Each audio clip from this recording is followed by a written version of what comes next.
안녕하세요. 흑과백TV입니다. 오늘은 우리나라 수도의 중심, 광화문에 있는 충무공 이순신 동상에 대해서 알아볼 텐데요. 이순신 동상은 1968년에 애국선열 조상건립위원회와 서울신문사의 공동주관으로 조각가 고 김세중 선생님에 의해서 만들어졌는데요. 참고로 용산구 효창동에 위치한 김세중 미술관에 가시면 이순신 동상의 두상부 조각이 옥상 야외조각장에 상설 전시되어 있다고 하니 보고 싶으신 분들은 가보면 좋을 것 같습니다. 광화문에 이순신 동상이 최초로 만든 동상은 아니지만 여러 이순신 동상 중 가장 대중들에게 사랑받는 조각상입니다. 하지만 이 이순신 동상에 많은 논란이 있었다는 것 아시나요? 첫 번째, 칼에 대한 논란입니다. 이순신 동상은 칼을 오른손으로 들고 있는데요.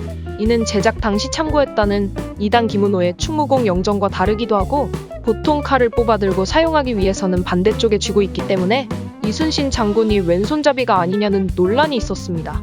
조선시대에서 왼손을 사용한다는 것은 불경한 것으로 여겼기 때문에 장군까지 올라간 이순신 장군이 왼손잡이일 리 없다는 것이죠.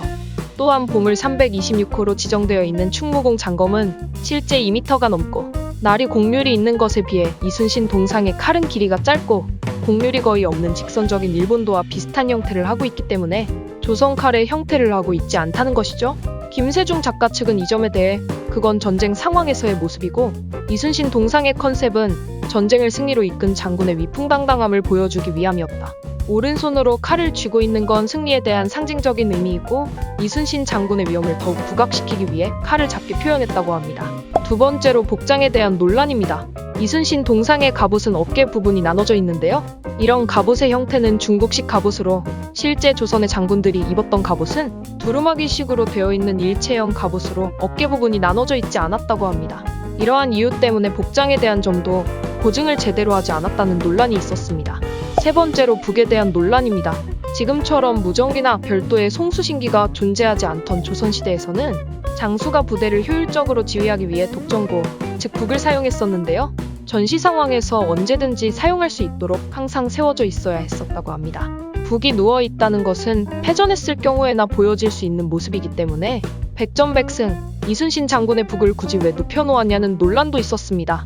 이러한 다양한 논란에 관해 미술계에서는 동상을 세운다는 것은 철저한 고증만을 조차 재현하는 것이 아닌 상징적 의미를 부각시켜 주제를 극대화하는 예술적 표현의 영역이자 작가의 선택이기 때문에 전시 상황만을 고려한 고증은 적절치 않다고 전했습니다.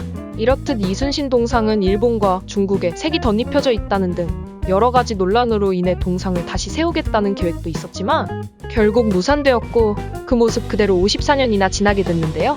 물론 동상을 세웠던 1968년 당시 우리나라가 정치 경제적으로 안정화되어 있지 않았고 고증에 필요한 자료를 구하기 어려웠을 것임을 감안하더라도 고증에 대한 왜곡이 다소 있었던 것 같네요. 임진왜란 개전 430년이 지난 2022년 지금 우리나라 호국의 상징 충무공 이순신 동상 논란에 대해 여러분은 어떻게 생각하시나요? 지금까지 흑과백TV였습니다.